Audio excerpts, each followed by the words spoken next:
Today we're looking at office supplies in the Clutter Corner. You might have office supplies in your house too, and are you using them? The question is, if you're not using them, can you lose them? I'm Angela Brown, and this is Ask a House Cleaner. This is a show where you get to ask a house cleaning question, and I get to help you find an answer. Now, if you're not familiar with the Clutter Corner, it's nothing but a table. You can set it up anywhere you like. The purpose of setting it up is to remove items from whence they came. And that means get it out of the office, get it out of all the emotional attachments and all the business that you've done or the homework that you've done, all of the attachments you have surrounding the stuff.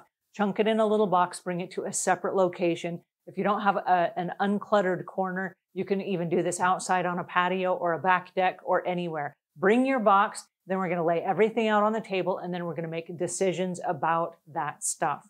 Now, I do have an empty shoebox, a clear plastic empty shoebox.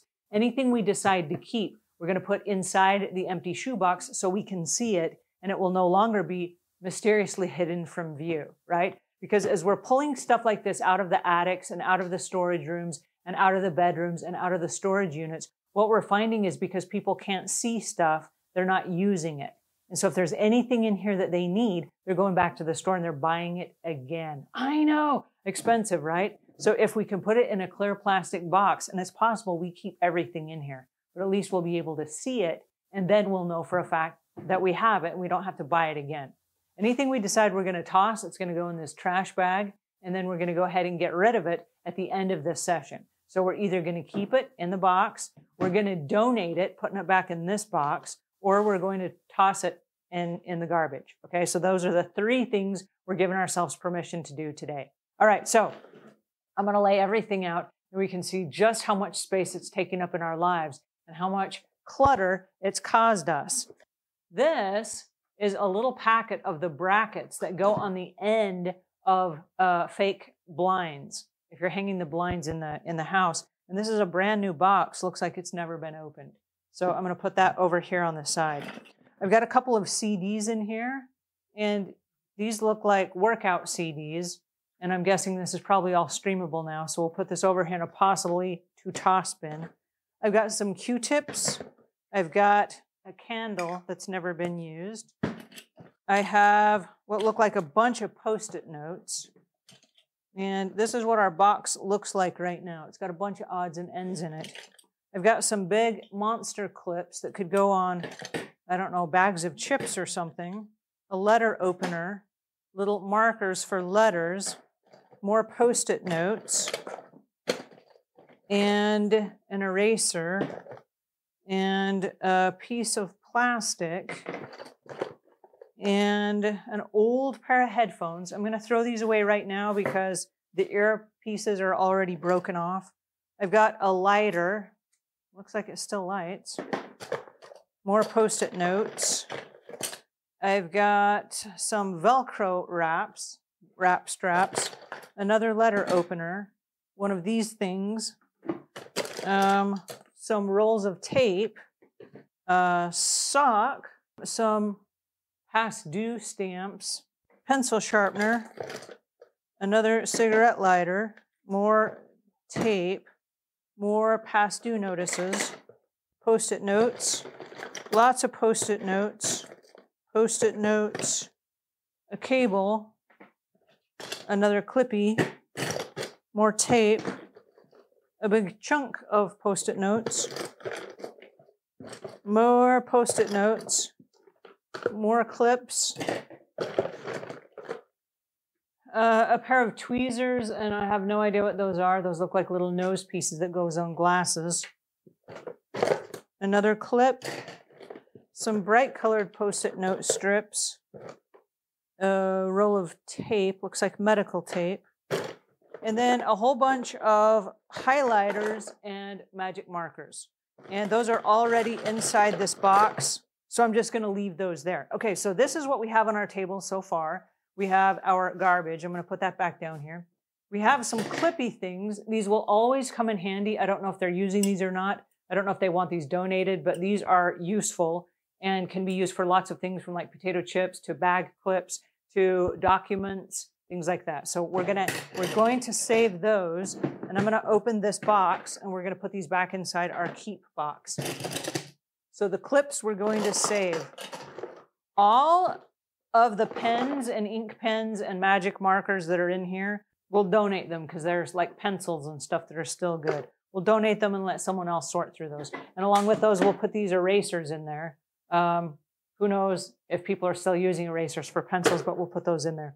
The past due notices, I don't know anybody who's still using these. And I say that because most everybody is sending their past due notices now electronically. So we're going to throw these away. And these go inside our garbage bag. The letter openers, we're going to donate.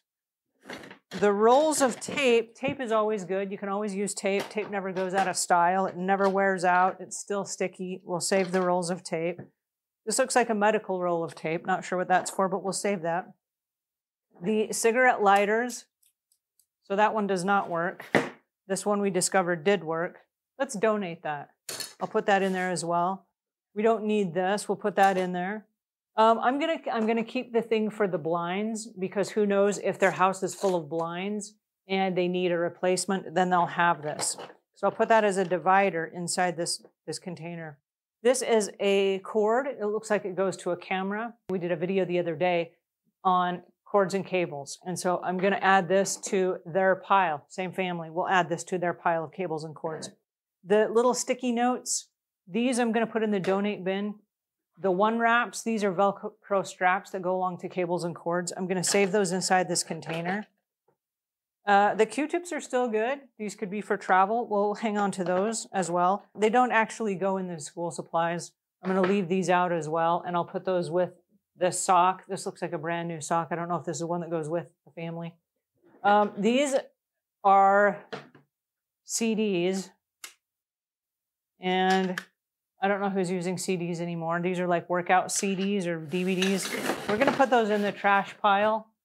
And this little tiny pair of tweezers with this, I'm going to save it because I don't know what it's for and I don't know if it's important. In the next round, if we haven't used this and we haven't figured out what this is for, we'll throw this away. But if this becomes important, I don't want to have thrown it away. And I'll put it in here so we know where it is. All right, the Post-it notes. I asked the owner because I saw some Post-it notes poking out of the box, and I asked the owner, I said, do you want to keep the Post-it notes? And she said, yes. And then I said, when you use Post-it notes, how are you using them? And she paused and she said, I'm not using Post-it notes. She said, whenever I need to make a message or a reminder, I text now instead of using Post-it notes. I said, that's an interesting observation. You still want to hang on to the Post-it notes? And she said, yes, just in case. So we're going to hang on to all these Post-it notes just in case. And we're going to put them back in this box with the thought that if we don't use them in the next 3 months, when we come back through, we're going to take a quick look in the box. We're going to say, is there anything we did use that we want to keep? And then everything we didn't use, we're going to toss out. So we're going to hang on to the Post-it notes for a couple months. And we're going to pay attention to the fact, are we using Post-it notes or are we in fact texting every time we have a quick message we want to send to someone? Because there's no sense hanging on to gobs of little Post-it notes if in fact our habits have changed and we're never going to use them again. So again, it's okay to keep stuff if you think you're going to use it. And this candle is nice. We'll hang on to that. And so this goes in household items that has to be dealt with again or tossed. And this is the item of school supplies or office supplies that we're going to keep. We ended up keeping Post-it notes and these clippy things. And we kept a pack of attachments to hold the blinds as replacements. We ended up keeping some strap wraps that are made of Velcro and some Scotch tape. All right, so now we can see at a glance what's inside this container. It has a lid and it's stackable. So we're going to stack it so that at a glance you can see on the side what's inside. So very quickly, we'll be able to make decisions about this again. Now, the object of the Clutter Corner is not to throw all your stuff away, but it is to make decisions and get rid of stuff every time you go through the routine. And that way you can decide, oh, I didn't use the Post-it notes. It's now been 3 months. Let's go ahead and get rid of all the Post-it notes. But what we do know for a fact, leaving today's little session, is that we will never buy Post-it notes again, right? No offense to the Post-it note company, but for the type of use this particular homeowner has, she's now texting instead of using Post-it notes. In the event that she ever needs a Post-it note, she's got a little collection right here, right? So now we've made a new rule with Post-it notes in our life. This is a really great little exercise for today. And we are donating all of the stuff that's in this box here. Ink pens and pencils and office supplies that are not commonly used. And I'm going to put this piece of plastic, this looks like an end piece to a piece of equipment. I'm going to put this over here with the household items so that the homeowner can make a decision on those. So we've removed all the decisions from the homemaker except for these few items right here, right? Booyah! Okay, that's how the Clutter Corner works. All right, if you have questions or comments, those go in the notes below. If you want to come join us over at Hoarding World, you do not have to be a hoarder to participate. It's a support group where we have before and after pictures, and we encourage you on your journey as you change your relationship with stuff. Until we meet again, leave the world a cleaner place than when you found it.